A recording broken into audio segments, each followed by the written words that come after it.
Hola, pero muy buenos días. Bienvenidos a Frente, hoy con un interesante debate. Yo estoy seguro que usted no solo obtendrá mucha información que le va a servir, sino que será testigo de un debate muy profesional, intenso, con algunos disensos o muchos disensos, pero muy profesional. De eso yo estoy convencido. Por eso vengo más contento que de costumbre, porque siempre me gusta ponerme un 10-15% nervioso antes de cada programa, aunque haya hecho centenares de programas, porque cuando uno viene autosuficiente, de que conoce la temática, que ha leído mucho, es cuando yo cometo los deslices. Pero cuando vengo con un poquito de nervios, me controlo y hay menos deslices. Pero hoy digo que no me preocupa porque sé que los que están aquí de panelistas saben debatir sin descalificarse, sin ofenderse. Y si discrepan, van a discrepar porque no temen discrepar, que eso es lo bueno, para que saquemos lo mejor de ellos.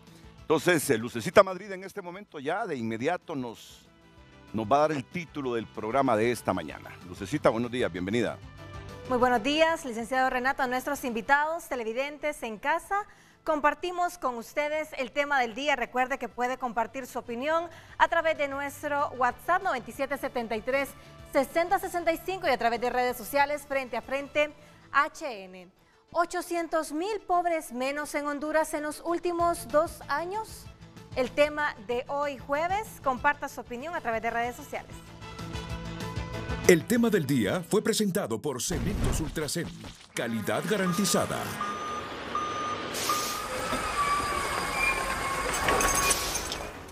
Mire, solo déjenme decirles en 2 minutos algo que me parece importante. Tenemos ya varios meses de estar en crisis en el Congreso Nacional, ¿verdad?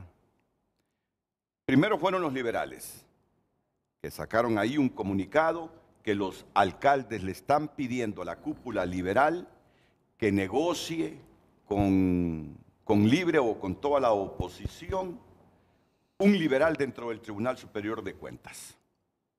Porque no puede ser que el Partido Liberal se quede sin un magistrado en el Tribunal Superior de Cuentas. Y el Central Ejecutivo aceptó. Claro, ellos dicen, vamos a decirles que tienen que convocar a una sesión extraordinaria primero.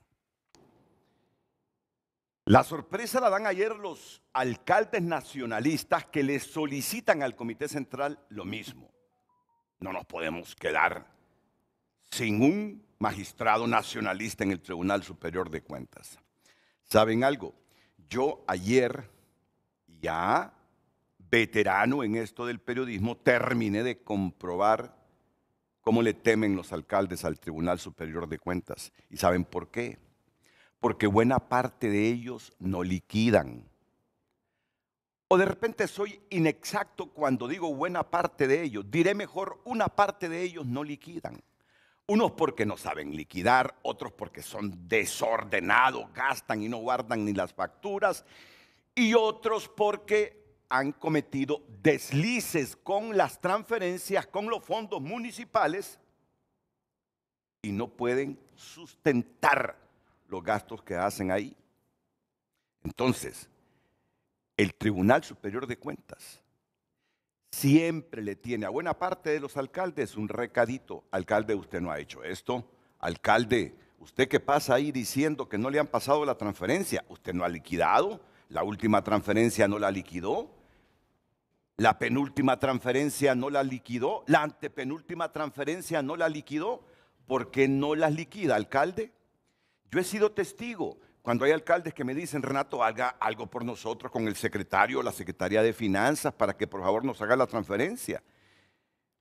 Y yo llamo, cuando soy amigo de los alcaldes y les quiero ayudar a los pueblos. Ministro, me dice el alcalde que no le hacen la transferencia. Déjeme averiguar, Renato. Mire, tiene ya 2 años que no hace liquidación. No hace liquidación. Dígale que le queremos ayudar, que desde aquí le mandamos personal lo he vivido, para que le ayude a hacer la liquidación. Lo he vivido, lo he vivido. Entonces, miren, cómo son las cosas, ¿verdad? Los alcaldes tienen tanto peso en este momento que han obligado a las cúpulas de los dos partidos históricos a recularse un poquito en sus posiciones. Los alcaldes dicen, ¿cómo vamos a tener solo 3 magistrados de libre? A todos nos van a meter. No quiero decir la palabra que pensé. A todos nos van a armar expedientes y lo van a enviar allá al Ministerio Público. Y el Ministerio Público ellos lo tienen controlado. Así están pensando los alcaldes. Porque saben que tienen una pequeña colita. Tienen una pequeña colita. Entonces, antes de que los expedientes de estos se vayan para el Ministerio Público, los expedientes ya calificados como delito penal, le están diciendo a sus partidos, a sus cúpulas, negocien por favor, negocien por favor. No puede ser que nos quedemos nosotros los nacionalistas o los liberales sin magistrados en el Tribunal Superior de Cuentas. Esa es nuestra democracia, totalmente imperfecta, ¿verdad? Totalmente imperfecta. Un alcalde no debería tener temor de quién llegue al Tribunal de Cuentas si tiene las cosas correctas en su municipalidad. Pero como hay muchos que no las tienen algunos porque no son buenos gerentes para administrar. Otros porque son medios corruptos y algunos otros porque son totalmente corruptos, porque llegan a las municipalidades simplemente a enriquecerse. No digo que todos, la mayor parte yo considero que son buenos alcaldes y honestos, ¿verdad? Pero eso es todo, ese es todo el miedo. Miren cómo los obligaron a las cúpulas a que negocien. ¿Cómo van a negociar? ¿Qué van a hacer las cúpulas ahora? Miren, hay 4 formas, porque hay un grupo de diputados que se autoconvocaron y que dicen que extendieron las sesiones ordinarias. Hay una comisión permanente, la que eligió a los fiscales interinos. Entonces me decía un político hace algunos momentos, miren, la manera de destrabar es esto. La manera de destrabar esto es lo siguiente, que convoquen a una sesión extraordinaria. ¿Y quién la puede convocar? La puede convocar la comisión permanente, pero ni los liberales ni los nacionalistas quieren que la convoque la comisión permanente porque es ilegal, según ellos. La puede convocar el presidente del Congreso, también. La puede convocar la mitad más 1, creo, de los diputados. Y la puede convocar el presidente del país. En este caso, la presidenta Xiomara Castro Sarmiento. Esa sesión extraordinaria la puede convocar la presidenta Castro. Presidente Castro, usted tiene una gran oportunidad en este instante, en este momento, para destrabar esa crisis del Congreso, porque no le conviene a usted. A menos que en su gobierno hayan otros intereses políticos de los que usted no se dé cuenta y por eso mantienen la crisis ahí en el Congreso.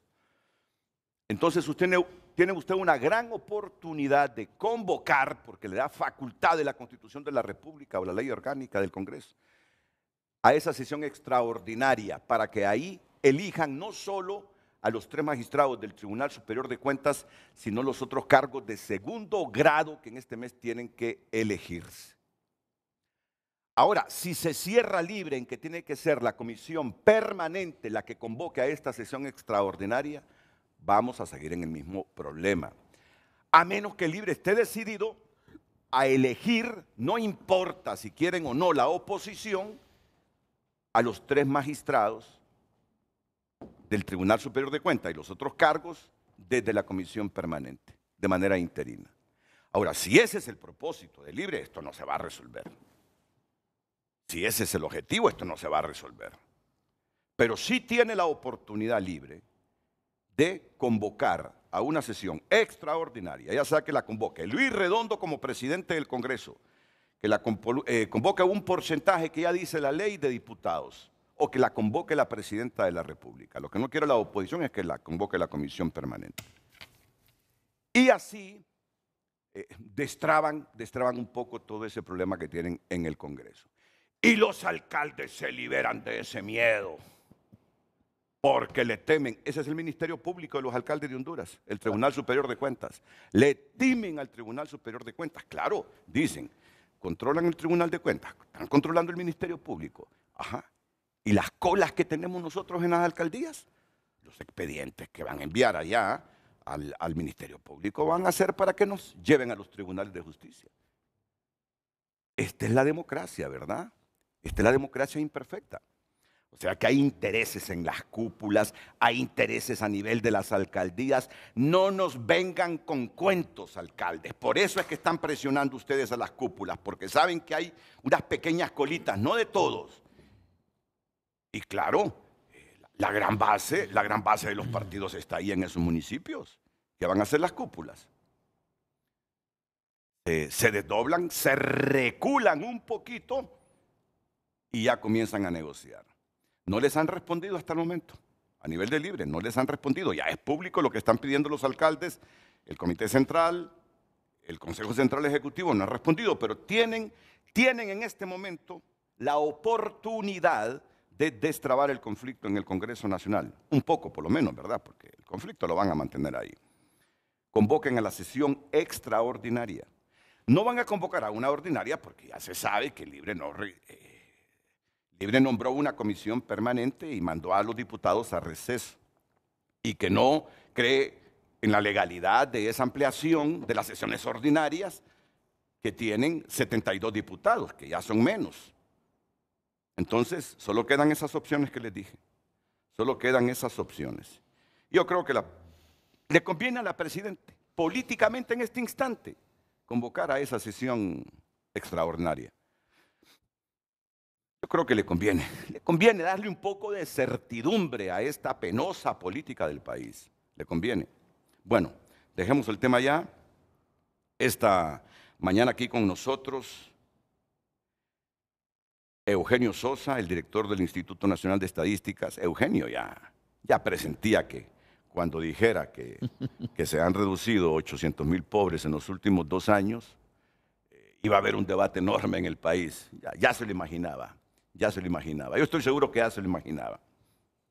Bienvenido, Eugenio, pero ya vamos a entrar en materia. Solo te quiero saludar a don Horacio Lobo, que es el subdirector del Instituto Nacional de Estadística también. Don Horacio, bienvenido. Es un placer tenerlo aquí en el programa. ¿Es la primera o la segunda vez? Primera. Es la primera. Hoy debuta entonces. Muy bien. Pero con una larga trayectoria en el INE. Sí. Desde el 2001. Sí. Hemos sido compañeros. Al rector de la universidad, José Cecilio del Valle, y expresidente del Colegio de Economistas de Honduras, don Julio Raudales. Mi estimado Julio, ¿qué tal? ¿Cómo está? Muy buenos días, Renato. Mucho gusto. Gracias, Julio. Igualmente. Al director de investigaciones del Instituto de Ciencias Económicas de la Universidad, Ricardo Matamoro. Le voy a decir algo. Su explicación ayer, con el respeto a todos los criterios que yo he escuchado, es la que más me convenció. Tengo derecho, pues, a decir, me gustó la interpretación que hizo de este debate que hay de los 800,000 pobres. Su interpretación realmente que... En buena medida. La miré la más equilibrada. En buena medida, coincidente con lo que presentamos en el evento. Sí. En buena medida. Pero es que la forma como se transmitió la noticia... Renato, eso es lo que vamos a debatir, ¿verdad? Mediaciones. Y ahí tú sabes, como periodista, que hay muchas mediaciones. Entonces, allí entramos a otro punto. Puedes entrar a la forma que se transmite la comunicación, que no solo depende del emisor, y luego hasta poner en discusión la cuestión ética y moral del sujeto que está al frente de la institucionalidad, lo cual ya implica otra dimensión de debate. ¿Va? Si lo que vamos a debatir es mi moral y mi ética, ya es otra dimensión, ya tiene otras aristas, ¿no? Porque escuché... Tenés que acostumbrarte. No, lo que hemos pasado por ahí, hemos vivido eso. Lo sabíamos. Y cuando tú me dices que si lo sabíamos, te voy a ser sincero en algo. Lo sabía desde que acepté ir al INE que el tema de pobreza sería el tema altamente sensitivo de esa institución. Estamos haciendo un montón de cosas. No son problemas. Oye, ahorita está un evento lanzándose la plataforma del Sistema Estadístico Nacional. No va a haber problema. El tema sensitivo en política, entre oposición y política, entre análisis también, es el tema de pobreza. Y el INE lo asume directamente. Hay otros países que lo tienen mediado con comisiones académicas, técnicas, México, como México. Sí, entonces, así funciona esta institucionalidad y en ese contexto estamos, entonces lo sabíamos, no nos ha sorprendido. Y yo vengo con una de esas bromas que les digo que no las sé elaborar ni decir, y por las que soy criticado por mi bella hija, deja de hacer bromas, que no tenés talento, ni talante para bromear, porque tus bromas dan coraje. Entro y ustedes me escucharon como le dije, mi amigo Eugenio Sosa. Dice José Cardona, el ministro de Sedesol, que no supiste defender esos 800,000 pobres menos. Yo pensaba que Eugenio se iba a carcajear. Yo creo conocer a Eugenio. Y miro que Eugenio se queda así, entre queriendo reírse y demostrándome que no le gustó la broma. Y yo te dije, no lo he dicho, pero a lo mejor lo piensa. No, pero ojo, Renato. Pero eso no te hace un mal comediante, ¿eh? Eso, porque es que los comediantes hacen bromas a costillas de las personas y es evidente que las personas no se van a sentir bien cuando hacen bromas a costillas de ellas. Lo importante es que la gente se ría y aquí todos nos reímos. Lo importante no es que me ría yo, es que se rían los demás. Es correcto. Mira, lo importante no es que me ría yo, que se rían los demás. Y a mí me cayó en gracia la respuesta de Eugenio. Mira, me dice, no lo sé si lo dijo, pero me lo imagino, dice. No, bueno, saludos a Carlos Cardona, compañero de gabinete. Así por cierto, hoy vamos a estar con José Carlos y con el embajador de la Unión Europea en la Universidad José de Silio del Valle, porque justamente hoy, Renato, y yo creo que vale la pena recordarlo, se cumplen 75 años de la Declaración Universal de los Derechos Humanos en las Naciones Unidas. Sí. Y vamos a estar hablando de ese tema hoy entre las 10 y las 12 de la mañana. Y ahí nos va a acompañar el ministro de la Sedesol, que es un historiador. Sí. Hay que reconocerle a él sus talentos, ¿verdad? Es un muchacho muy inteligente. Yo trabajé con él de cerca también. Y es un muchacho inteligente. Sí. Entonces, miren. Sí. El de Cepal que está conectado. No sé si te dijo Carlos Andino. No. Pero se va a estar conectando. Ahorita está conectado. Él podía solo la primera hora. Bueno, solo permíteme presentar a Ismael Cepeda. Y comencemos con Ismael Cepeda, que tiene un comentario, porque Ismael ha tenido en redes un debate, no sé si con... Ha estado fuerte. No sé con quién ha tenido el debate. Con Hugo Noé Pino, ¿verdad? Ismael Cepeda, un querido economista que está en España. Correcto. Ismael, gracias por estar con nosotros. Tarde hora española. 7:19 en Honduras. Dame tus valoraciones sobre este debate en relación al informe que presentó el INE recientemente, que tú has estado pendiente de él. Muy buenos días, Renato. Sin duda no puedo comenzar este programa sin hacer públicamente una disculpa al maestro Eugenio Sosa por mis declaraciones groseras y de cual no tiene ninguna justificación. Eso quisiera comenzar el programa y luego rápidamente por el tiempo y por lo nutrido que está el panel, dar 3 o 4. La primera es que sin duda los países siempre han intentado, y lo voy a decir en positivo entre comillas, mejorar el sistema estadístico, las estadísticas, y esto no es nuevo, el debate de las metodologías. Recordemos que en Honduras, de las últimas fue, por ejemplo, el Banco Mundial y el BID tener la nueva metodología en el 2020. Luego, el índice de pobreza multidimensional con la ONU y el PNUD, el mismo Oxford del Instituto del Observatorio de la Pobreza y el Desarrollo. Y es entonces que también hemos tenido ciertos cuestionamientos ante esas metodologías. Y luego también lo que sucedió de haber subido 2 metodologías en el 2021, donde hubo ese debate de que el INE publicó tanto, vamos a decir, la metodología vieja y la metodología nueva, donde el 73.6% aparecía y la nueva metodología del BID y el Banco Mundial rondaba los 58 aproximadamente. Era una disminución muy grande, del cual pues generó ciertas alertas. Es más, usted en su programa en el 2018 tuvo un gran debate sobre el BID, que decía que la pobreza a través del bono 10,000 había disminuido la pobreza.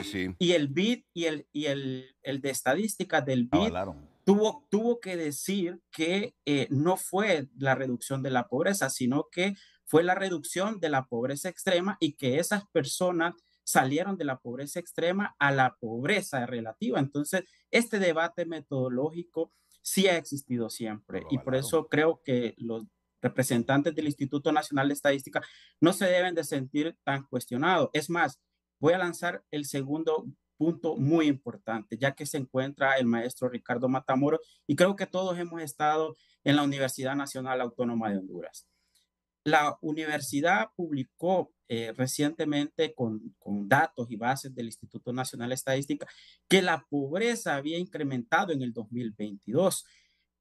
Hay que superó el 75% y de manera implícita el INE, por no tener los datos del 2022, aún declaraciones del maestro Eugenio Sosa, se aceptaba que en el 2022 la pobreza había ascendido, o por lo menos en algunas declaraciones se decía en el 2022 que se mantenía. Entonces estamos hablando que del 2022 al 2023 no fue una reducción del 9.5. Estamos hablando de más del 10% en menos de un año, esa reducción.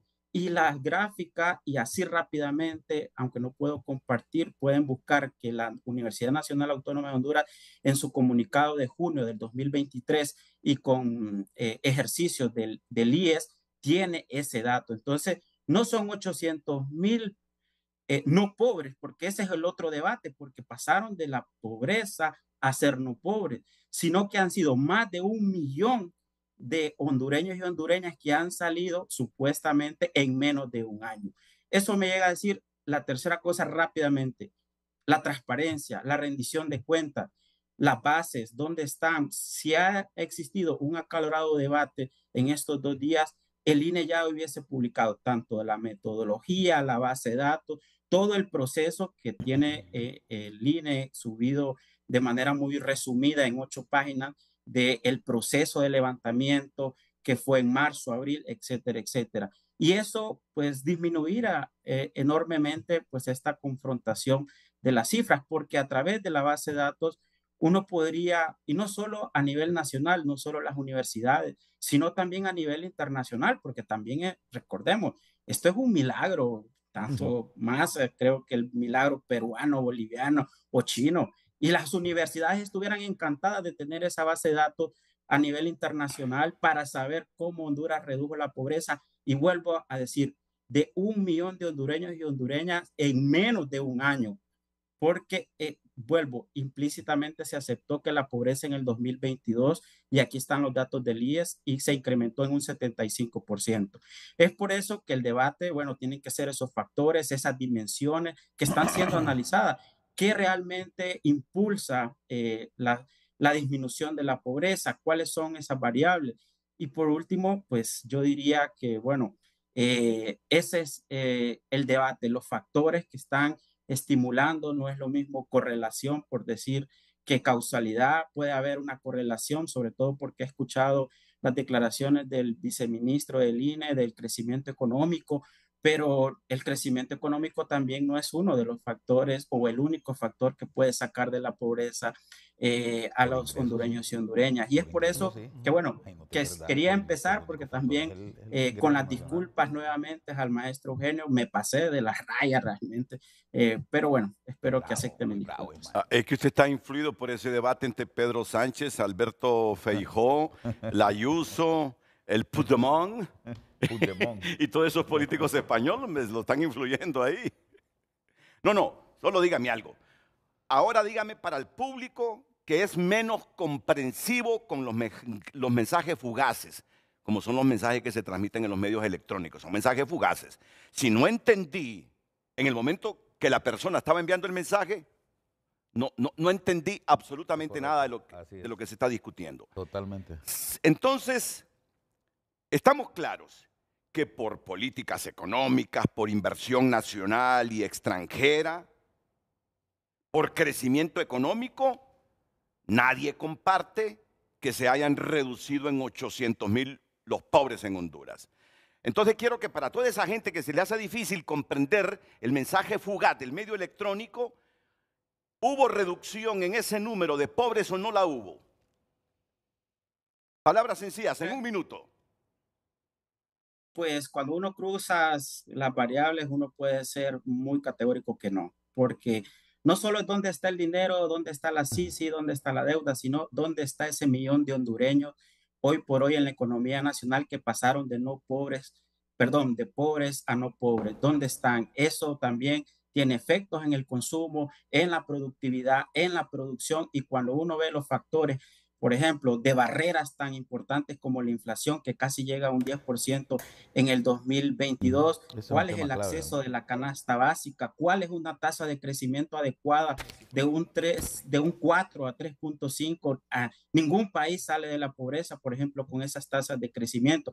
Y cierro con esto, ningún país sale de la pobreza con programas sociales. Los programas sociales son complementarios, son programas que realmente ayudan si son articulados con otros programas, con una estrategia nacional y una política económica agresiva. Se habla que se quiere cambiar el modelo, entonces, ¿cómo es que sin cambiar el modelo se saca a un 10% de la población de la pobreza si seguimos? Usted mira, las actividades económicas no han cambiado, sigue siendo el sistema financiero, la energía, las telecomunicaciones que impulsan el crecimiento económico. Es más, el mismo IES ha mencionado que el coeficiente INE se ha incrementado. Sin embargo, el INE con la presentación del martes dice que ha disminuido. Entonces, hay ciertos contrastes y cierro que es la realidad que está matando el dato. Ok, muchas gracias, Ismael Cepeda. Ismael me pidió muy cordialmente, Renato, quiero comenzar yo participando en el programa porque quiero pedir algunas disculpas. Muy bien, Ismael, le digo, muy bien, gracias por aceptar nuestra invitación. Porque le ha caído a Eugenio, de tal forma que Alejandro Cafati, el oficial de política económica del COEP, le pidió la renuncia ayer si los datos del INE sobre pobreza fueron manipulados. Ok. No, yo me estoy riendo, pero no. Este es un debate serio. No, estoy hablando de la controversia que ya sabíamos venía, de eso. Yo soy muy respetuoso de Eugenio Sosa. Soy muy respetuoso de Eugenio, pero sabía que esta controversia venía. Yo le pido a Eugenio y solo le pido a don Horacio Lobo que me permitan... Pero Renato, me disculpan, solo esto.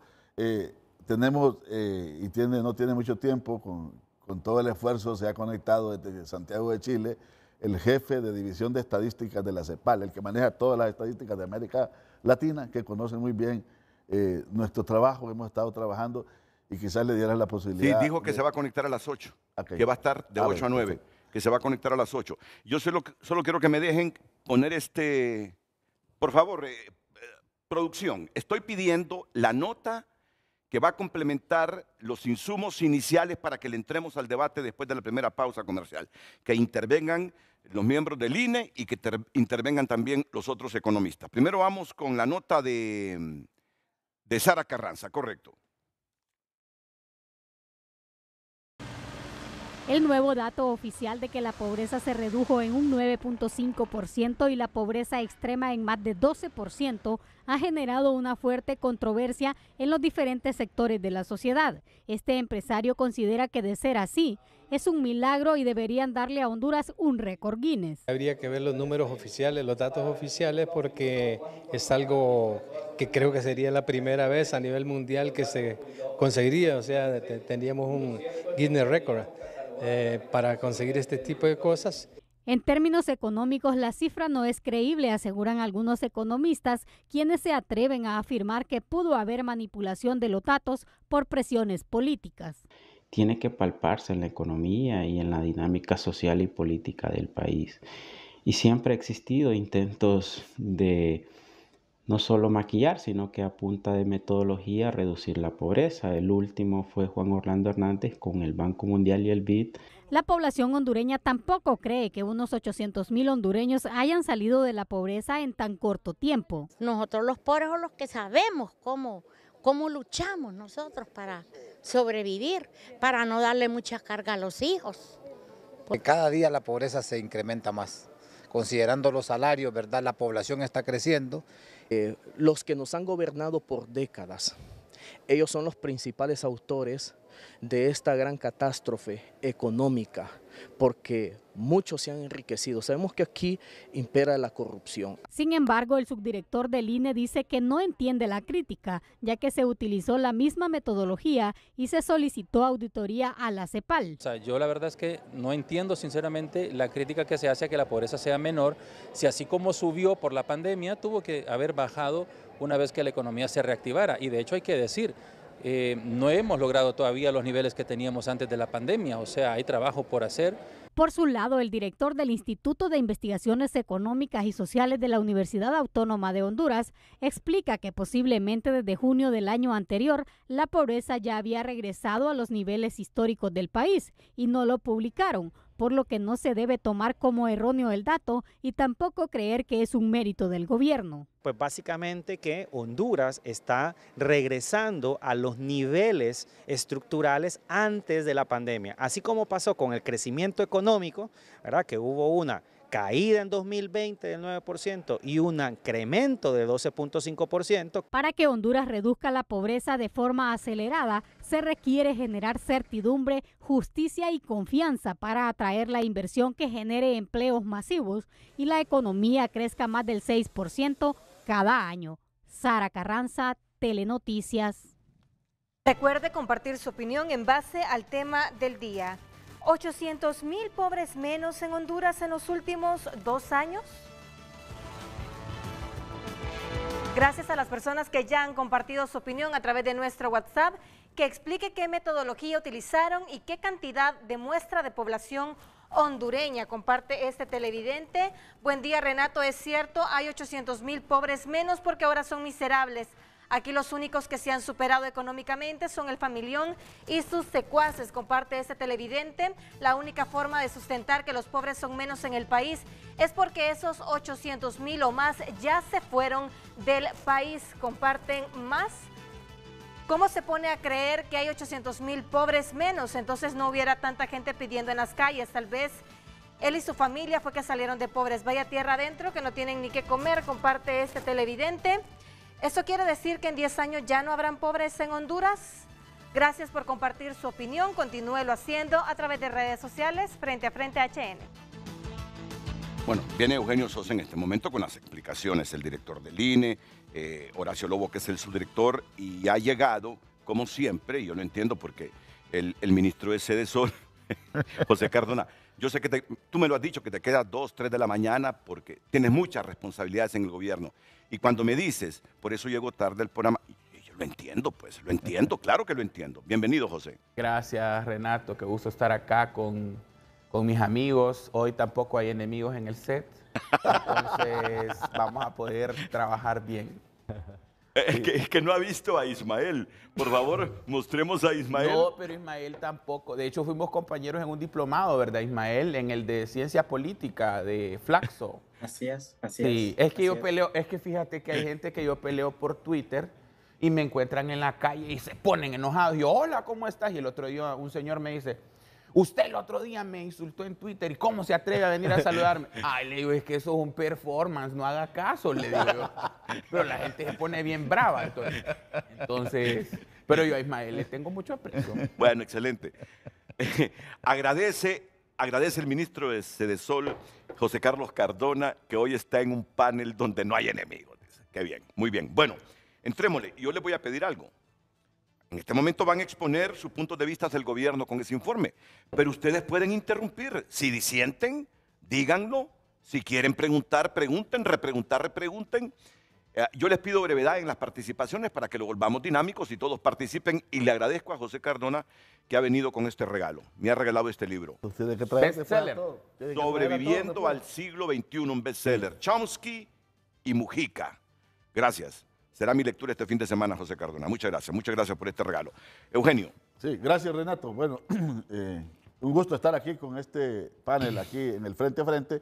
Solo dos elementos de entrada y luego dejar a nuestro subdirector del INE, Horacio Lobo, porque hay mucha inquietud de cómo es que hacemos este trabajo en la metodología y luego yo entro con la parte de contenido.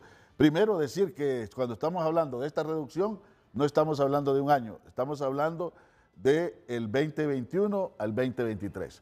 Segundo elemento, que es importante el punto de partida. El punto de partida es un 2021 en el cual la pobreza se disparó como nunca en la serie hacia atrás desde que hay mediciones en el INE en el 2001. Pandemia. Entonces, ese es el punto de partida. Entonces, yo voy a pasar aquí el colega Horacio Lobo para que explique realmente, él es el experto metodológico y muestrista en el INE, de cómo es que se hace este trabajo que tiene pues toda la seriedad que debe tener. Y solo quiero decirle a la producción en este momento que lo vamos a manejar aquí internamente. Las gráficas se las va a presentar, ya las tiene ahí. Excelente, muy bien. Así que el espacio es suyo, don Horacio Lobo, para que nos explique eso que ha generado tanta controversia. Buenos días, muchas gracias. Saludo a Ismael. Pensé que se iba a desconectar. Quiero empezar justamente hablando del primer punto que tocaba Ismael, y es las metodologías, que también apareció como una de las consultas en las redes. Es cierto, han habido intentos por cambiar la metodología con la que se mide la pobreza. Hay que empezar diciendo que no hay una única metodología para medir pobreza, que hay varias y que todas son válidas, y que lo que importa es monitorearlas y ver cómo se comporta.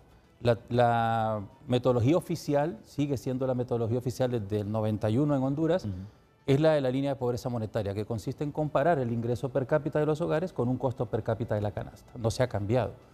La multidimensional. Esa es otra alternativa. Pero la escuché con Jo empecé a escuchar los multidimensionales. Ismael comentó, y es cierto, en el 2016 hubo un ejercicio por todo el boom de los ODS y por la promoción que hacía Naciones Unidas sobre la pobreza multidimensional, que toca más allá de los ingresos, características estructurales de los hogares. Se quiso y se hizo un ejercicio para oficializar la pobreza multidimensional como la medición de la pobreza de Honduras. Y de hecho, se le quiso quitar esa medición al INE y se le pasó a lo que en aquel momento era la Secretaría de Coordinación General de Gobierno, y ellos hicieron una medición y no volvieron a hacer otra. Entonces volvimos otra vez, no se oficializó y volvimos a la tradicional. A la tradicional. Ingreso, que canasta no es que básica. Volvimos, nunca se dejó de hacer. Okay, nunca se ha dejado de hacer. Muy bien, muy bien. Incluso la otra metodología que ya también mencionó Ismael, la de Ravalión, que esta la promueve el Banco Mundial, es otra metodología. O sea, no se trata de que es que nosotros estamos maquillando, cambiando los datos. Es otra, NBI es otra forma de medir pobreza. Siempre han sido coherentes todas. Lo importante es la tendencia. Correcto. Cuando uno mira cómo se comporta, no importa la vara con la que uno se mida, si sube y baja, sería preocupante que con una metodología suba y con otra baje. Eso es preocupante. Pero si yo mido la pobreza con 4 varas y con las 4 varas se comporta de la misma manera, hay consistencia. Entonces también en el 2018 se hizo todo un ejercicio para tratar de adoptar la metodología de Ravalión. El INE de hecho la está haciendo. Se hacen 3 mediciones, porque también hacemos NBI. Y lo que menciona Ismael, se empezaron a subir estas 2 mediciones, la de Ravalión y la del INE, y hay una diferencia que casi ronda los 20 puntos porcentuales para arriba y para abajo siempre. Pero es simplemente una cuestión de metodología. Ahora, la metodología oficial histórica del INE ha sido la de la línea monetaria, y esa no se ha cambiado. Es correcto. No se ha cambiado. Y repítale a la gente cuál es esa línea monetaria otra vez. Entonces, no sé si podemos ver ahora mismo la pantalla. Ya, vamos con la gráfica ya, por favor. Y esto es muy importante. Yo creo que este debate, no hacemos nada, podemos aquí amanecer, si esto no le queda claro a la audiencia. Es importante que la audiencia entienda en qué consiste la línea de pobreza, porque yo espero que la otra pregunta que hacía Ismael de ¿dónde están estos 800,000 hondureños que ya no son pobres? Yo preguntaría dónde estaban antes de la pandemia. ¿Dónde está el 1,5 millones que entró a la pobreza? No, la pregunta es ¿dónde estaban antes? Porque estos 800,000 son personas que recuperaron un estatus que tenían antes de la pandemia. Así es. O sea, no es que han salido de la pobreza, es que no eran pobres. Ahí está toda la controversia y el ruido. Ahí está todo el ruido. ¿Volvemos a qué punto volvemos? Entonces nos vamos al 2021. Hay que recordar que hubo una pandemia, ¿sí? Y que esa pandemia mandó 1,5 millones de hondureños a pobreza. Correcto. 14%. Y en aquel momento, cuando la pobreza sube 14%, todo el mundo lo vio como normal. O sea, es lógico, hay una pandemia, se perdieron empleos, y aquí ya quiero meterme también con el tema de la empresa privada. Cerraron empresas, otras empresas redujeron su capacidad productiva, tuvieron que despedir trabajadores. Y esos trabajadores eran sustentos de sus casas, eran perceptores de ingresos.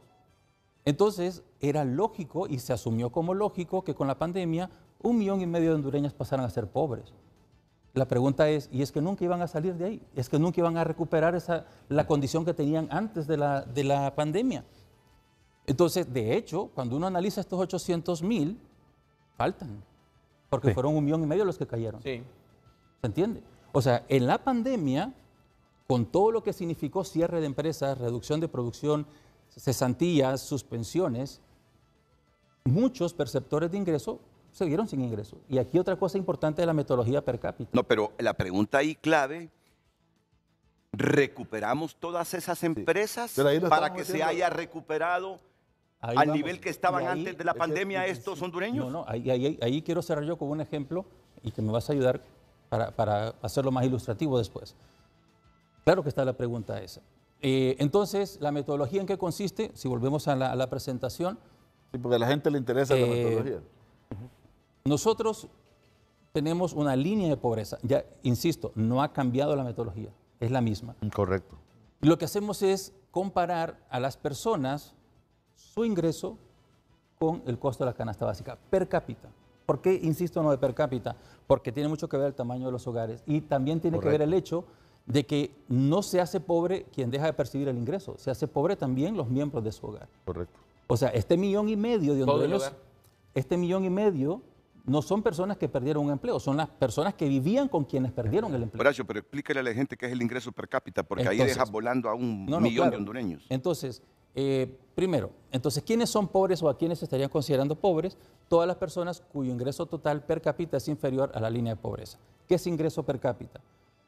Captamos el ingreso de los hogares por distintas fuentes, por trabajo, por transferencias entre familias, por remesas, por transferencias del gobierno, de la mejor manera, y esto también será criticable, lo estamos haciendo bien, se puede mejorar, siempre hay opciones de mejorar. Y nosotros como bien estamos siempre trabajando en captar mejor los ingresos, en tratar de que la gente nos diga cómo sobreviven. Entonces, el ingreso del hogar se divide entre los miembros del hogar. Por ejemplo, un hogar típico de un papá, una mamá y 3 hijos, y solo trabaja uno, 20,000 lempiras gana. El ingreso per cápita es, ¿cuánto? 4,000. Entonces, un perceptor... los 20 los dividís entre el número de los familiares. Exacto. Ese es el ingreso per cápita. Ese es el ingreso solo per cápita. trabaja uno. Sí, porque solo trabaja uno, ¿Por qué es importante? Porque en ese hogar que hay 5 personas, el ingreso per cápita es 4,000. Si solo hubieran 2, el ingreso sería 10,000. Entonces, no son pobres. Entonces, a ver, hipotéticamente hablando, si el ingreso se divide entre más, hay más probabilidad de que sea pobre ese hogar. Perdón que te interrumpa un momentito. Mira, hay un tema que ahí es clave y que es bueno que ustedes lo digan, Horacio. La pobreza se mide siempre en términos de hogares y no de personas. Y hay que ser consistente en eso. Si ustedes miden la pobreza en términos de personas, andamos mal. Yo sé que el INE ha sido consistente en eso. Siempre va a ser más alta, pero es en hogares. Sí. Siempre. Entonces, es hogares, tiene que ser hogares. Al final, justamente caracterizamos a los hogares por su ingreso per cápita. Vamos avanzando con las gráficas, Horacio, porque el tiempo se termina y nos quedamos con los hogares, como es obvio, pero vale la pena siempre mostrar las cifras, y eso lo hace siempre la encuesta de hogares, en el sector rural son más grandes que en el sector urbano. Sí, exacto. La probabilidad crece entre más grande sea el hogar. Lo mismo se hace con la canasta. La línea de pobreza también es per cápita, entonces lo que comparamos es el ingreso per cápita con un costo per cápita de la canástica. Entonces, repito, porque es importante, si ustedes ven la gráfica, hay unas personitas arriba y por debajo de la línea de pobreza. Con uno de esos 3 que deje de percibir ingreso, que pierda su empleo, el hogar completo baja. ¿Sí? O sea, a mí me gusta ilustrar la línea de pobreza como que fuera el nivel del mar. Asumimos que hay gente que anda en lancha, encimita, gente que anda en helicóptero, gente que anda en avión. Pero luego tenemos gente que anda nadando con snorkel, gente que anda con buzo y gente que anda en submarino. Hay niveles, por encima y por debajo. ¿Qué es lo que hizo la pandemia? Y eso es lo que ojalá quedara claro. La pandemia, en la lancha iba el papá, la mamá y sus hijos. El papá perdió el trabajo. ¿Quién se cae de la lancha? ¿Solo el papá o se caen todos? Todos. Todo el hogar pasa a ser pobre. Entonces, cuando en la pandemia estos perceptores de ingresos perdieron su puesto de trabajo, todo el hogar pasó a ser pobre. ¿Sí? Esos que andaban en la lancha, 14% se hizo pobre. Se reactiva la economía. Y la pregunta que hacía Renato, ¿todas las empresas están como estaban antes? No. ¿Todas las empresas se recuperaron? No. Algunas cerraron, no volvieron a abrir. Otras todavía están luchando. Pero la pregunta es, y aquí yo quisiera que algún representante del empresariado diga cómo es posible, si es que es posible, empezar a producir de nuevo, empezar a resurgir de las cenizas sin llamar a los trabajadores que habías despedido.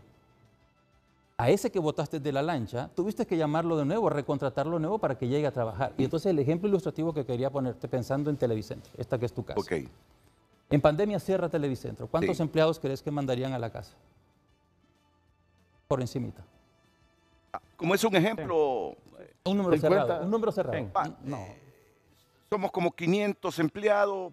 Póngale 100, vaya. 500.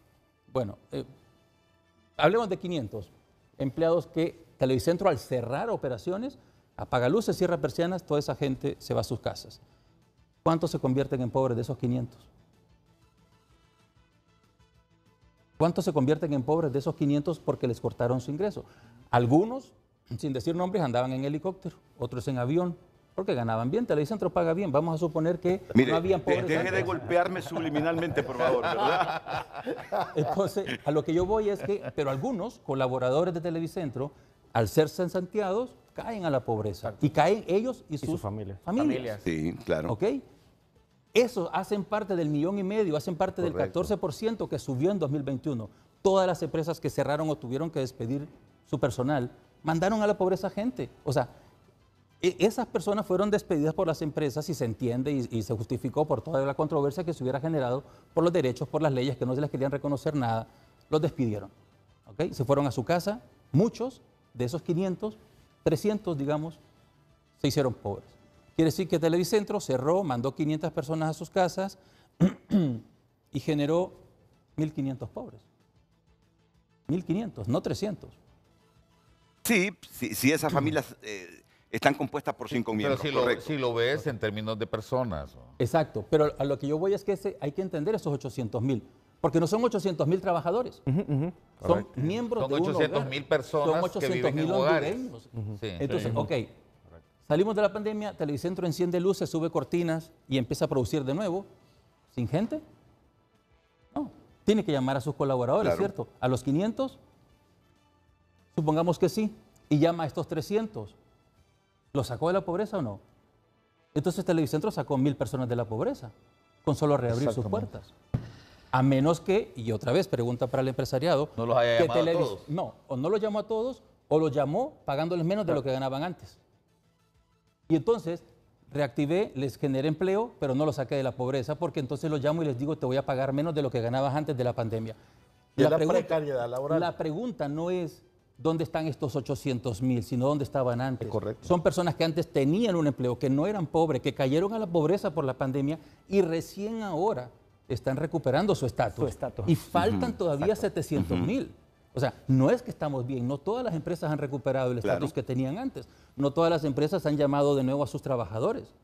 Pero la pregunta aquí, por eso digo, cuando Televicentro vuelve a llamar a su gente, así como creó 1.000 pobres al despedirlos, sacó 1.000 pobres de la pobreza al volverlos a llamar.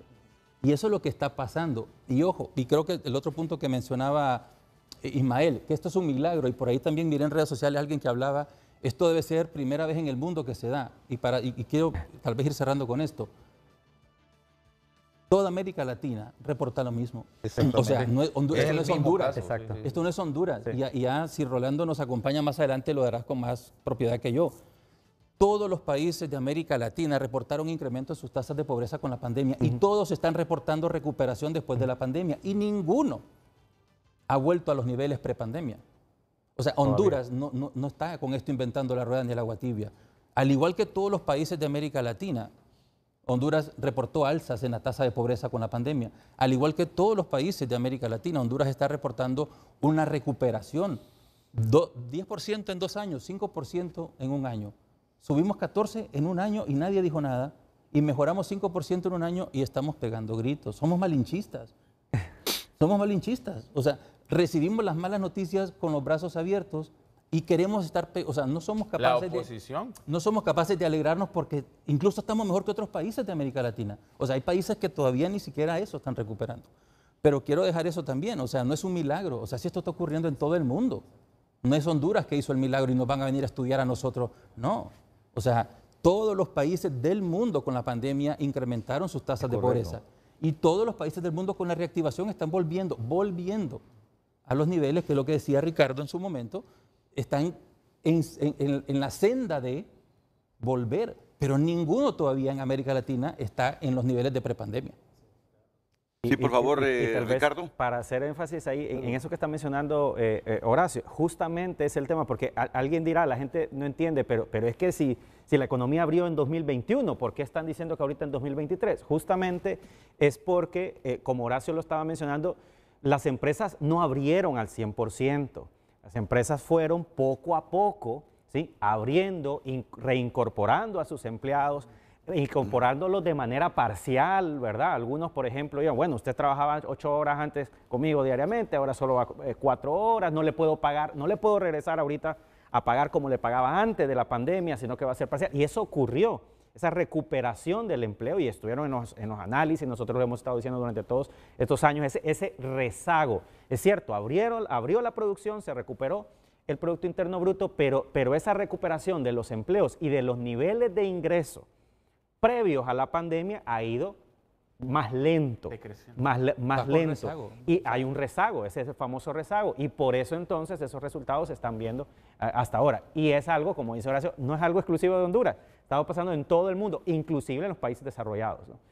Y solamente una cosa más, si ustedes recuerdan, no solamente nosotros como Universidad Nacional, sino que lo hacían muchos analistas, decían, allá en la pandemia en 2020 decíamos, íbamos a llegar, solo permítame, solo termino la idea.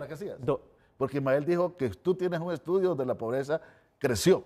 Ya voy a explicar eso, a qué se debe ese dato y voy a explicar por qué, a qué. Bueno, pero el punto es que en 2020, sí, ya voy a explicar, Ismael, qué es lo que pasó con ese dato ahí.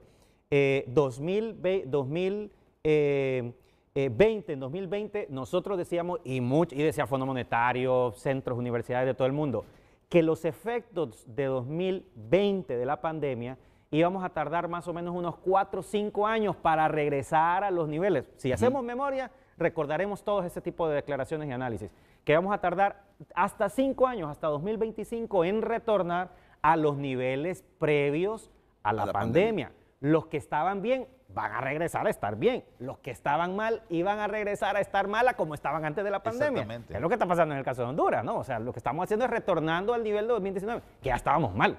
Estamos retornando a ese nivel. Entonces, claro, lo que ha pasado es que a medida de ciertas políticas o ciertas acciones, esos tiempos se han acortado. De hecho, estamos en 64, todavía no hemos llegado a los niveles de pandemia de pobreza, ¿no? Entonces, en realidad es un comportamiento, ¿verdad?, que está ocurriendo en todo el mundo y que todavía son esos efectos. ¿Qué nivel teníamos antes de la pandemia? 59%. Sí. Y estamos en 64%. 64%. O sea, que hay... A ver, sí, yo creo que aquí hay que dejar claras varias cosas, ¿no? Lo primero, y creo que ya lo han explicado bastante bien los colegas del INE, yo quiero aquí hacer un paréntesis y decirles que yo conozco a Horacio desde el 2001, que entró al INE, yo también estaba recién llegado al país y trabajábamos, estábamos en 2 unidades que eran como, si yo estaba en LUNAD y él estaba, nosotros hacíamos el análisis y ellos producían los datos.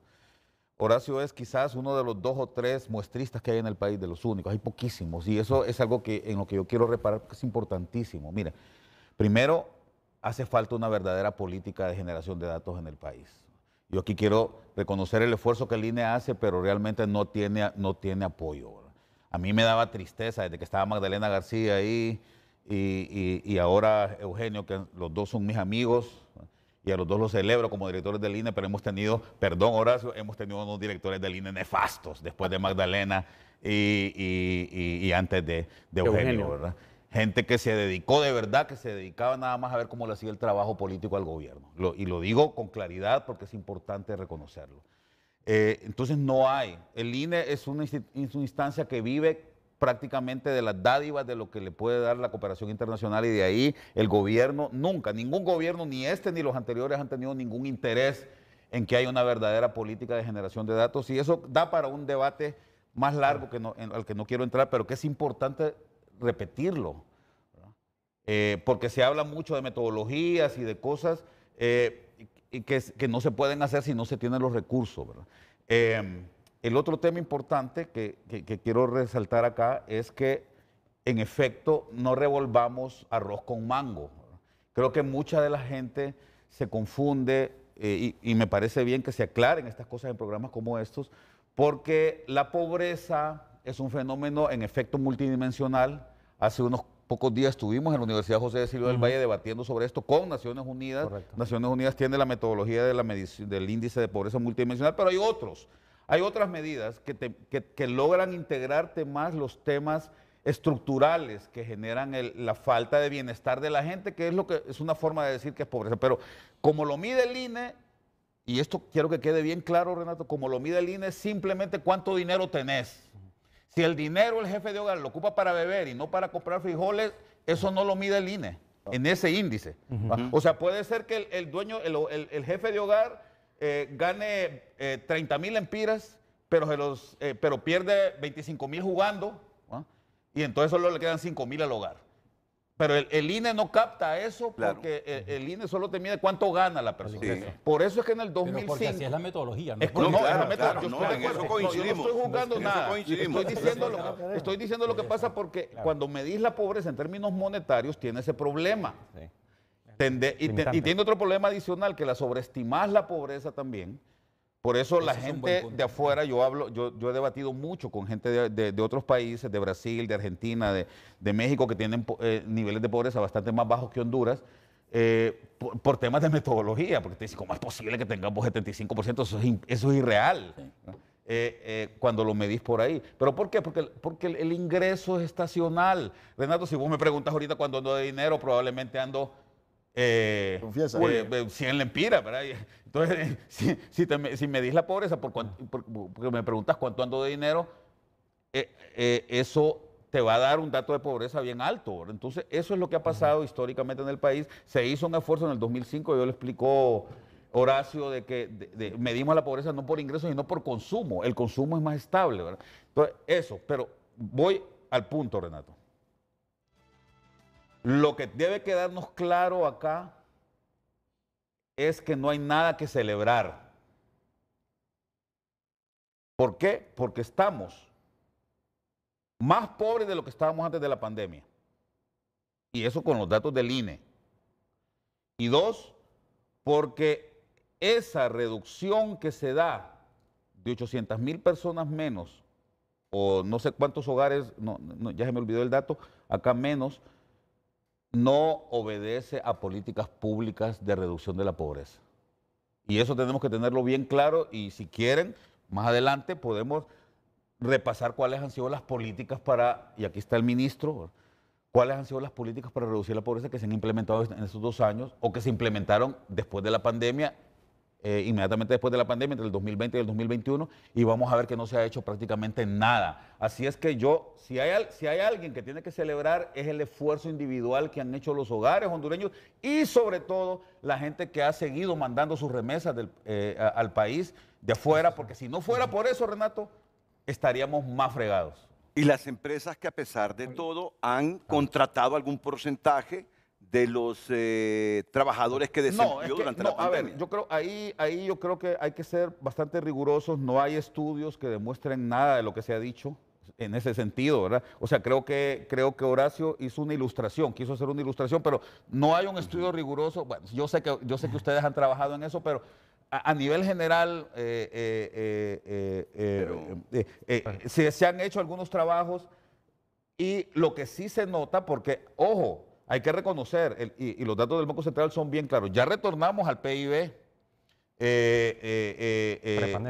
real, al PIB real prepandemia, ya estamos ahí. Es decir, se logró recuperar, el PIB bajó fuertemente, cayó fuertemente, el PIB real cayó fuertemente en el 2020, se recuperó en el 2021 y en el 2022 recién llegamos al nivel en el que estábamos antes de la pandemia. Pero eso es lo que te hace recuperarte, pero eso, repito, obedece al esfuerzo privado, al esfuerzo que han hecho los trabajadores y trabajadoras hondureñas, estén empleados de manera permanente o no, para poder volver a sus niveles anteriores, y al esfuerzo que han hecho las empresas, también sobre todo la microempresa, que fue la que más sufrió. Y ahí es donde, Ricardo, yo quiero felicitar a la Universidad Autónoma porque han hecho un excelente trabajo para medir qué fue lo que pasó con la pequeña y mediana empresa durante la pandemia y después de la pandemia. Esa expresión tuya la escuchó el señor de la CEPAL. Rolando Campos, que se acaba de conectar ya en este momento. Esa expresión tuya, que si han mejorado 800,000 hondureños después que la pandemia los dejó en la pobreza. Lo han escuchado ustedes, ¿verdad?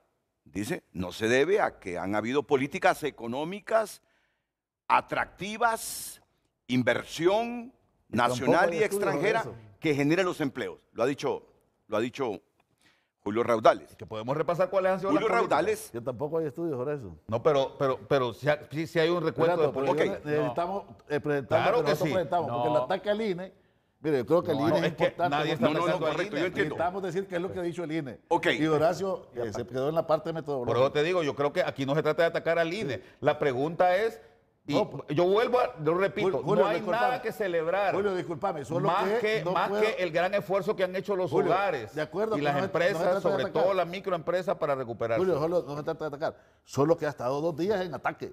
No, yo sé, pero y yo soy el director del INE. Oye, me tengo que decir algo. Eugenio, aquí en este platón nadie está atacando al INE. No, claro, totalmente de acuerdo. Porque de acuerdo yo contigo. conozco y yo sé la rigurosidad que tienen ustedes para hacer ese trabajo. No, yo sé. Igual que el Banco Central, ¿verdad? Hay gente que de manera muy ligera se dedica a atacar a las instituciones sin saber lo que hay adentro. Pero yo no me refiero a eso. Yo lo que estoy hablando es de qué se ha hecho en general en el país para combatir la pobreza. Y aquí está Cardona también, pero por favor me van a disculpar. Yo necesito garantizar mi salario de este mes y el bono de este mes. Y si no paso a publicidad, no lo tengo. Así que por favor, calma, que vamos a los anuncios. Ahí está el señor Campos ya.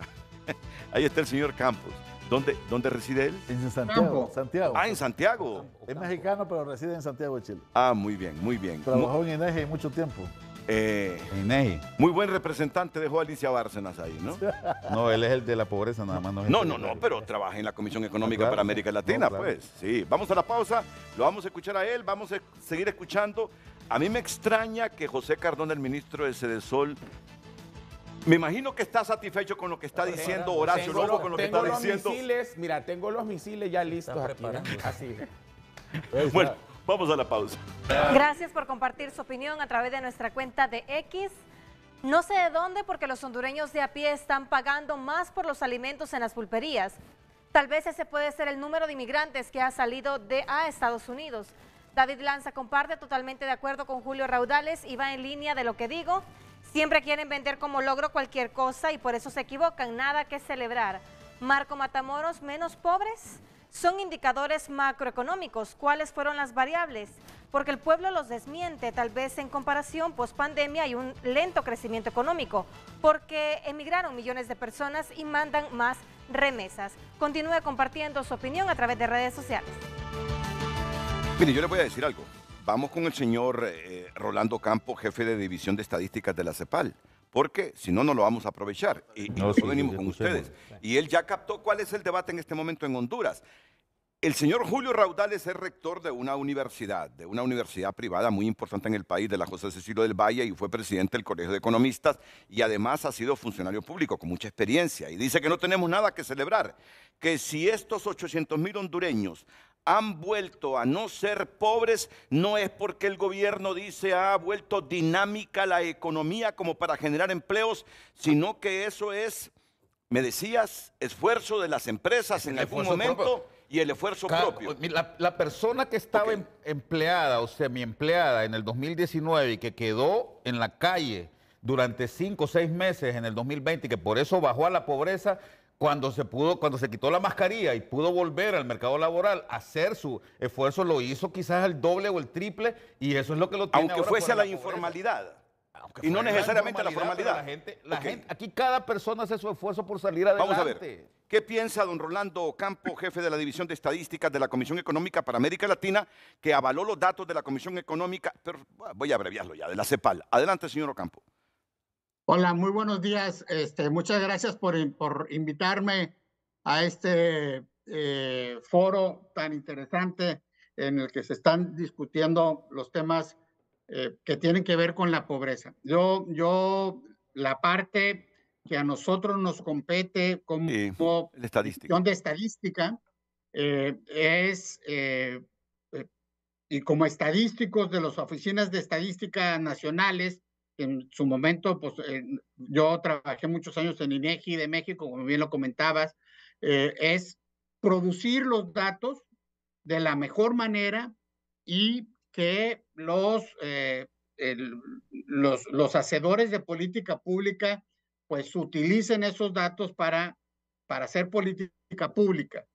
Lo que nosotros hicimos en este proceso ante los resultados que salieron y que había algunas preocupaciones por parte del Instituto Nacional de Estadística de Honduras, fue apoyar a través de una asistencia técnica para revisar los datos en los que se estaban presentando.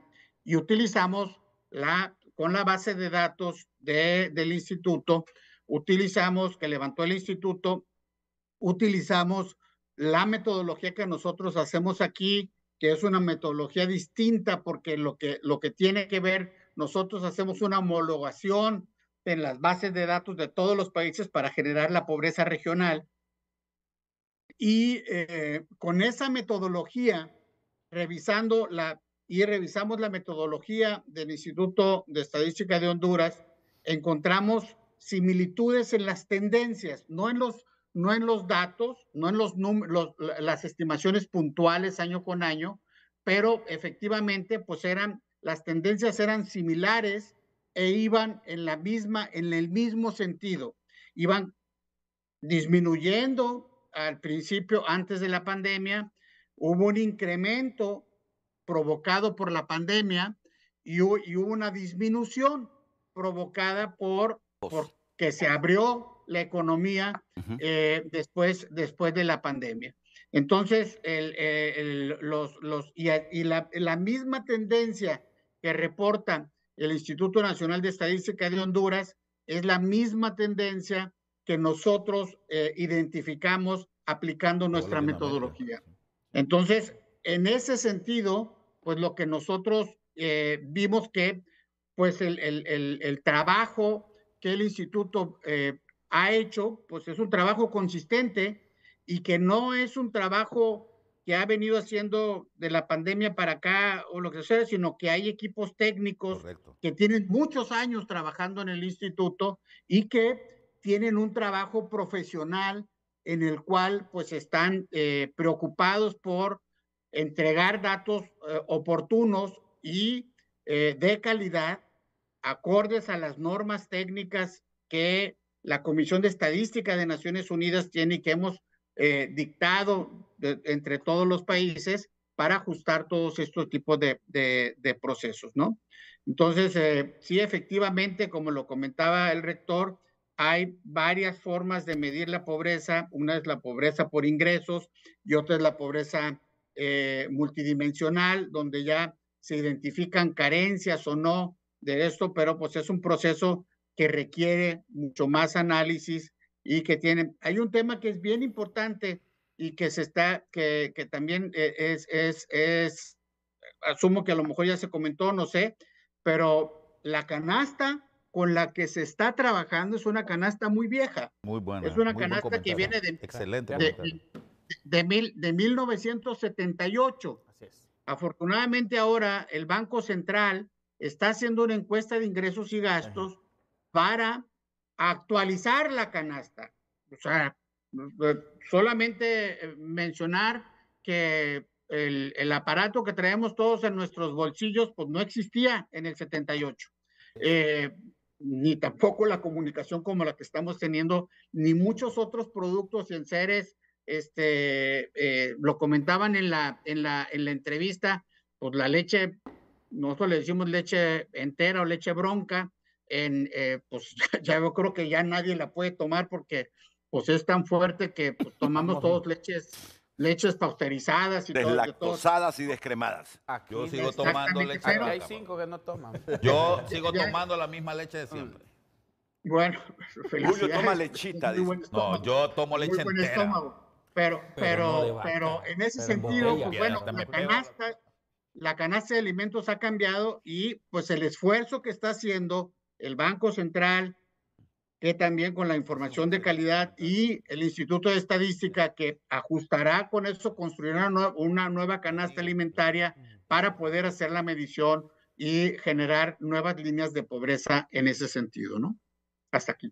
Bueno, yo creo que la explicación de él es coherente con lo que ustedes han dicho en cuanto a la metodología y a este número de pobres. Ahora, la discusión la acentúa Julio con su opinión que esta reducción de pobres no es por políticas públicas. Pero que me necesitamos ver los imagino, datos. no, miremoslo. No sé si Miremoslo. No, a ver, si no, yo sé que no es, a veces uno tiene que recurrir a falta de estudios de mayor peso, tiene que recurrir a ciertas estrategias, pero hay que ver los datos y hay que trabajar sobre los datos. Y lo que los datos indican, en base a lo histórico que se venía realizando en el país, si la pobreza antes de la pandemia estaba en 59 ¿me entiendes? Entonces, y el otro elemento... Pero solo te voy a permitir que le dejes hablar, porque si no se nos acaba el programa y ellos no argumentan. Pero después de la pausa vamos con ustedes. Estuvieron 45 minutos hablando los dos. No es cierto. Vamos a la pausa y después vamos con ustedes. Ismael, por favor, ¿qué pasa? Ismael pidió disculpas al inicio del programa y lo siento ahora. Está reflexionando sobre la disculpa. No. Está preparando. Es muy enojado, Ismael es muy enojado. Gracias, pero creo que ese dato, y antes de la pausa, así rápidamente, sobre todo porque preguntaban el dato del 2022, y hay algo, y no sé si se está compartiendo en estos momentos. Sí. Y es el dato de la Universidad Nacional Autónoma de Honduras, y eso es que la pobreza en el 2022 se incrementó. ¿Y qué quiero decir con esto? ¿O qué quiere decir también el debate? Que ante la ausencia del INE de tener un dato del 2022, también incrementó la sospecha en ese dato del 2023, porque el INE, al no presentar unos datos, pues hubo diferentes organismos que prácticamente hicieron lo suyo, y ahí está el director del IES, y ese es el dato que dice que la pobreza se incrementó, y no digamos FOSDE, otras organizaciones que al analizar. Y voy a decir algo también, el efecto rebote, porque lo que nosotros hemos tenido en el país es después de la pandemia, y por eso el Producto Interno Bruto en el 2021 superó supuestamente el 12%, es la reapertura económica tuvo ese efecto que nosotros los economistas lo conocemos como rebote, y pudo ajustar algunas variables, pero no necesariamente ese efecto rebote saca de la pobreza, como está el debate hoy, esas 800,000 familias, porque hay algo que usted mencionó, Renato, y con esto cierro para la pausa, la informalidad. Usted lo acaba de mencionar, la mayoría de personas no retornaron a su trabajo formal. Por eso usted ve en Instagram gente vendiendo ropa, zapatos, usted mira una proliferación de ropa usada, mira gente en los mercados, la informalidad se ha exacerbado. Y es entonces que no regresaron a su trabajo formal. ¿Por qué? Porque más bien las empresas, y sobre todo en la zona norte, han cerrado. Bueno, vamos a coincidir. Démosle la oportunidad al gobierno para que presente sus argumentos después de la pausa. Continuamos dando lectura a su opinión. El efecto pandemia dejó más de 1.9 millones de personas en pobreza. Este incremento de 800,000 personas es gente que volvió a su estatus prepandemia. No deben politizarlo, ese es el debate. Aún nos falta mucho para regresar a la pobreza que teníamos prepandemia. En resumen, seguimos siendo pobres. Cris Zelaya comparte los que se fueron en las caravanas. Gracias, continúe compartiendo su opinión a través de redes sociales.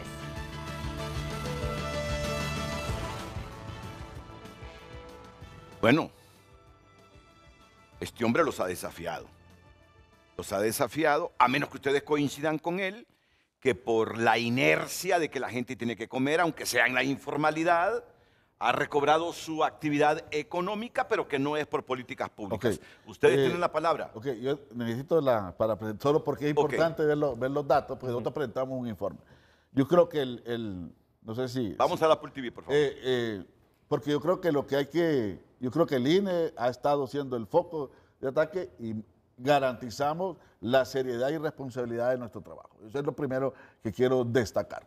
Y que en ningún momento estamos haciendo maquillaje. Yo tomé muy en serio para asumir ese cargo cuando la presidenta dijo en el estadio, se debe acabar el maquillaje de las estadísticas.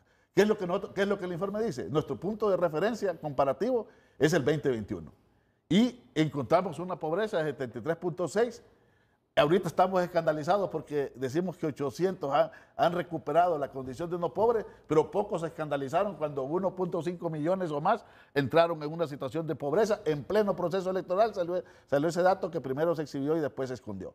Entonces nosotros estamos diciendo hoy la situación de pobreza del país es de 64.1. De aquí para allá sigue siendo un enorme desafío para los empresarios, para la economía, para el Estado, para la sociedad que realmente enfrentamos. Lo que te reclama Ismael son los datos del 2022. Bueno, él toma el dato, ese dato no lo tenemos, pero toma el dato que lo va a explicar luego Matamoros. Oiga, ¿por qué eso? Algunos aspectos de contexto que nosotros retomamos. Totalmente la razón de la gente cuando la gente dice, pero es que la canasta básica se ha incrementado, y efectivamente se ha incrementado. O sea, eso no se puede desconocer, que se ha incrementado la canasta básica en cierto porcentaje, tanto en el nivel urbano como en el nivel rural.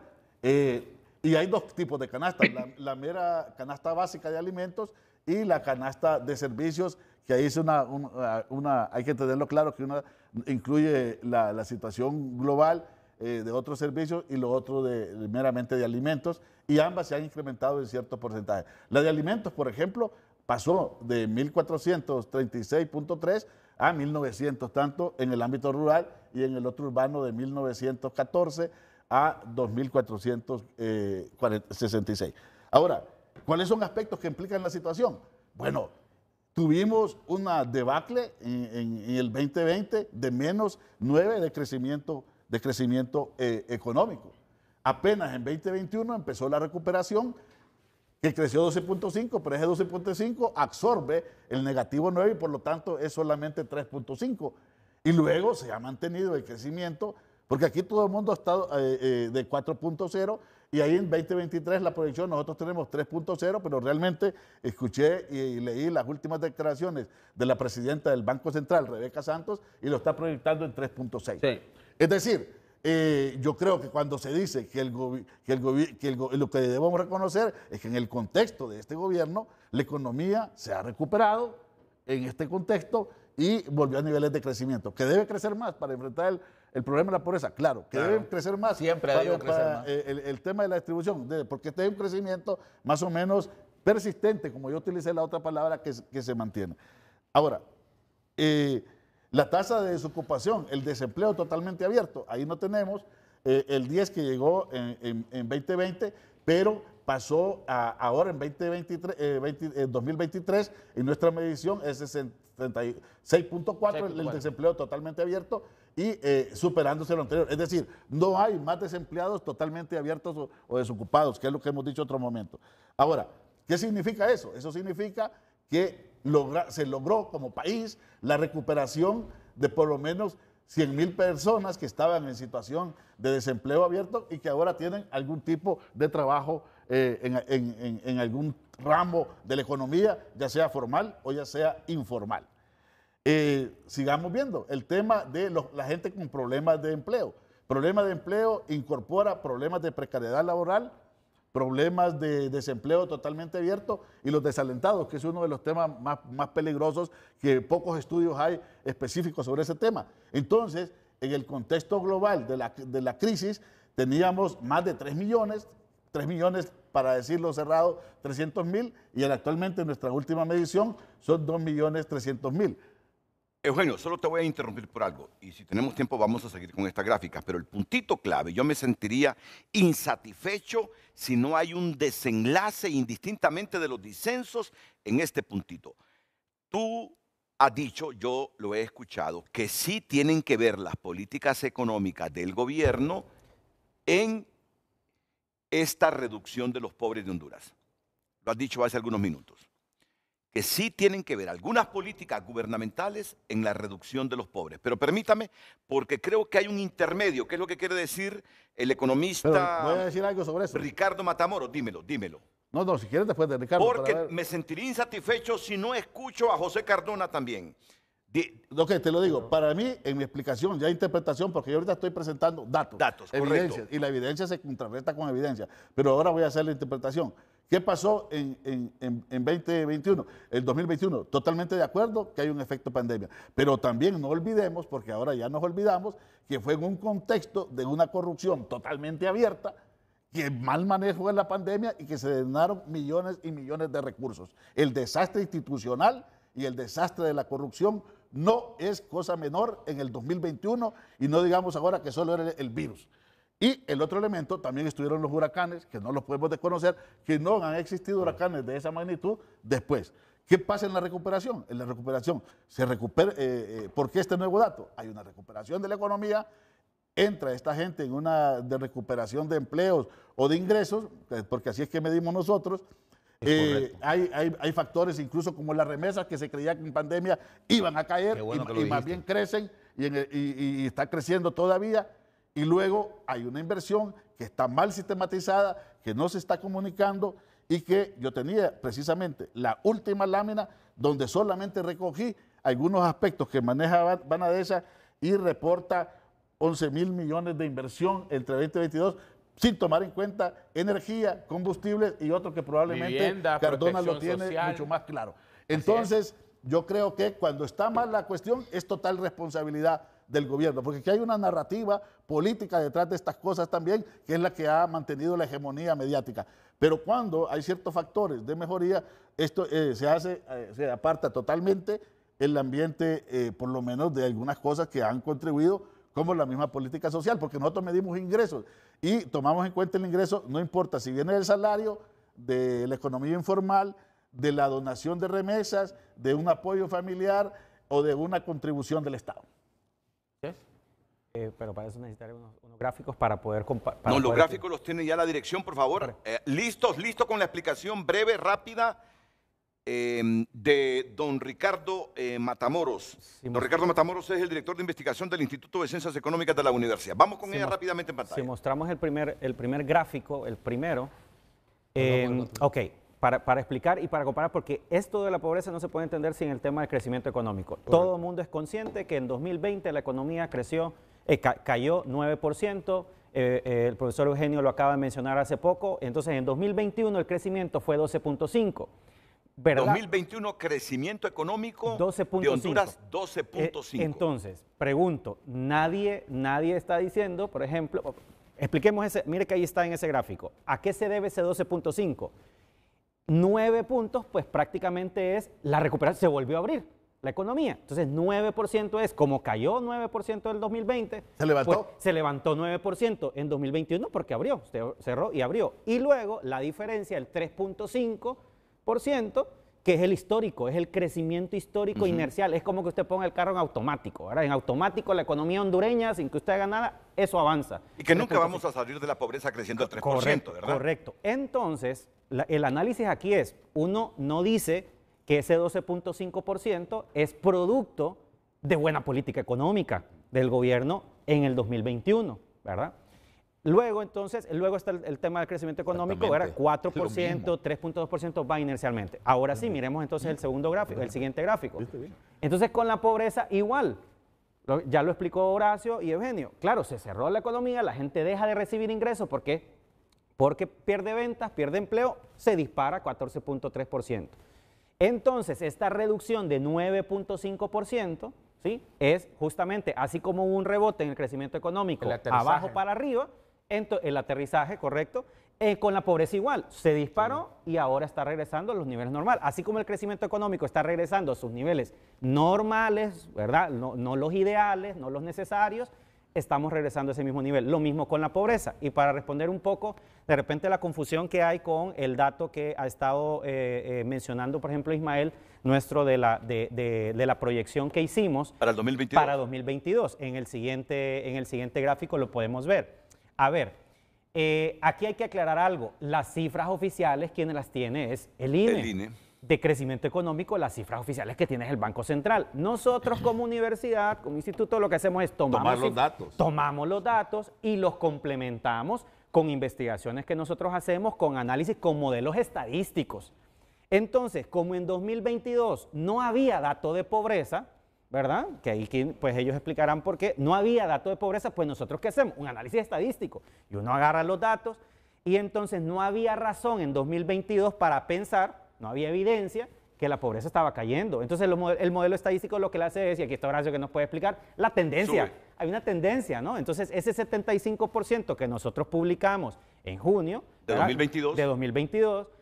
No estamos diciendo que eran mentiras, era un análisis que a falta de los datos, una proyección, ¿verdad? Una estimación que a falta de los datos, la estadística decía, esta es la tendencia, a menos que haya una explicación de por qué no.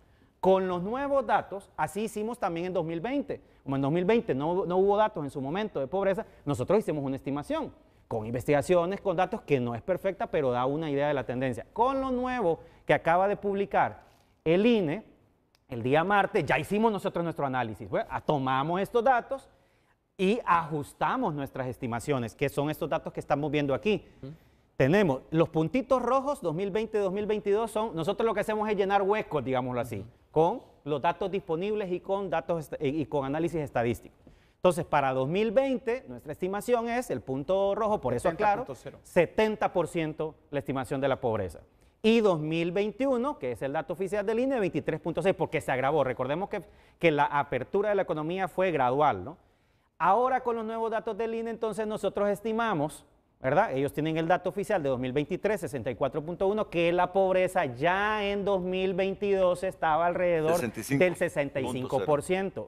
¿Qué explica esto? Y aquí vamos a aclarar algo. Lo que estamos diciendo aquí es, hay dos explicaciones incorrectas desde la perspectiva de la universidad que se están tomando sobre el dato. El primero es decir, es que es irreal esa reducción del 10% y desacreditar el dato. No, correcto. Ya lo dimos aquí, está fundamentado, está sustentado, técnicamente es un dato sólido. Es un dato desacreditable, es un dato sólido.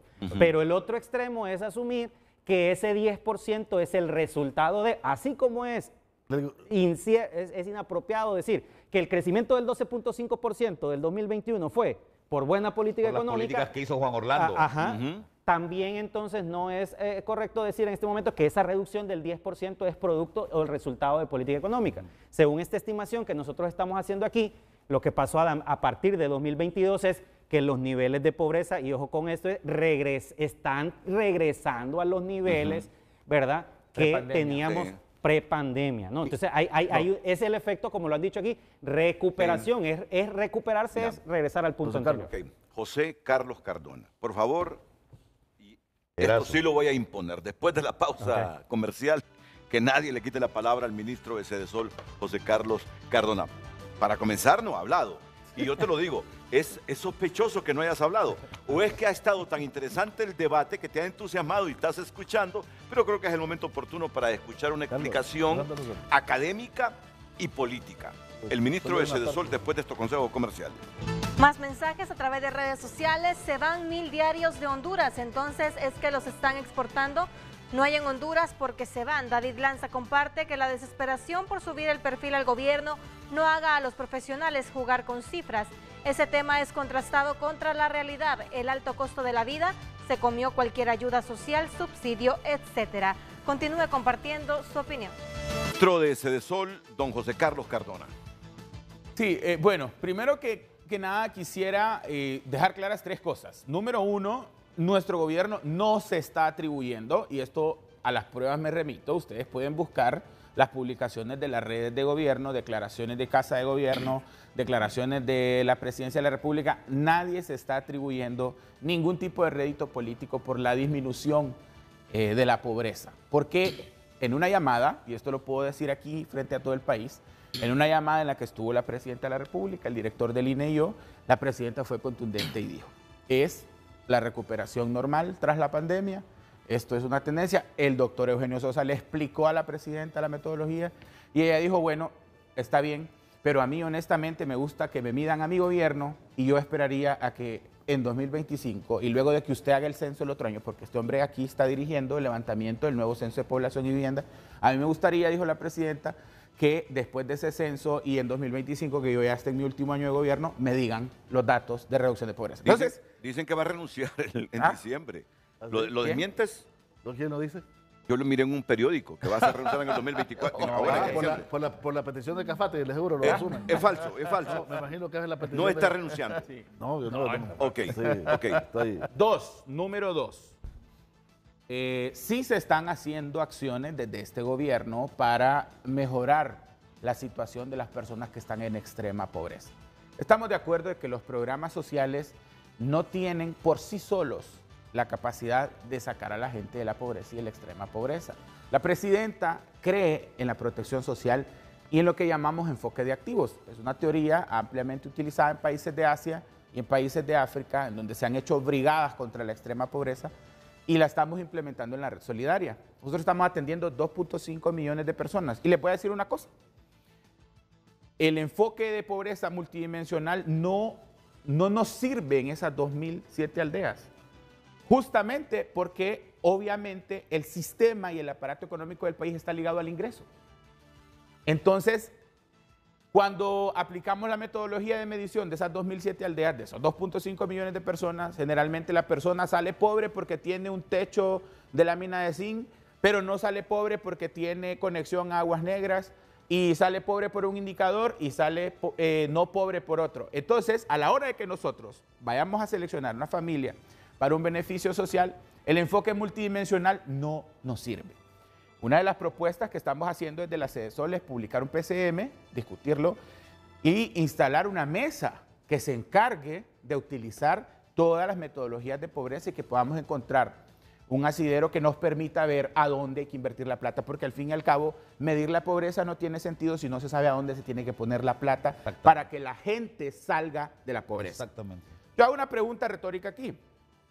No es una política de combate a la pobreza que 300.000 campesinos estén sembrando bono tecnológico.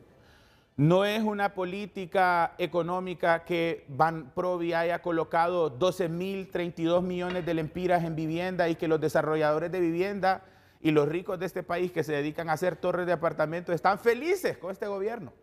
Porque Banprovi le dio a la clase media 12.000 millones de lempiras. No es una política que se esté subsidiando la electricidad a 900.000 familias, no es un alivio económico para esas familias. No es una política que tengamos 23 proyectos de pavimentación de 600 kilómetros de pavimentada con concreto hidráulico. No es una política que se estén inyectando en las aldeas de la red solidaria 8.000 millones de lempiras para 2.5 millones de personas que no tienen absolutamente nada. Claro que las hay, el problema es que no las estamos comunicando bien y número dos, no estamos midiendo ese impacto y ese impacto es a mediano y largo plazo. Correcto. Entonces, yo aquí hago un llamado y les pido, sentémonos las universidades, quizá el gobierno no porque es juez y parte, pero hay que hacer una mesa intersectorial en donde podamos medir el impacto de la inversión pública, así como el COEP mide el impacto de su inversión privada, que alguien venga y nos mida. Mire, si hay una cosa que le encanta a la presidenta Castro es que nos midan y que nos evalúen, porque en eso está la transparencia. Entonces, esa es la segunda cosa. La tercera cosa que quiero decir en este foro es que ninguna inversión pública por sí sola saca a la gente de la pobreza, porque la inversión pública debe ir amarrada a factores como la educación, por ejemplo. Salud. ¿De qué sirven esos miles de millones de dólares que llegan en remesas si el 80% se va en consumo o en el sector servicios y la gente no invierte ese dinero en generar activos? ¿De qué sirve todo el dinero que se invierte el sector privado en el país si no está conectado con la satisfacción de necesidades a las poblaciones que va dirigido esto? ¿De qué sirve los esfuerzos públicos por reducir la pobreza si la seguridad social está precaria?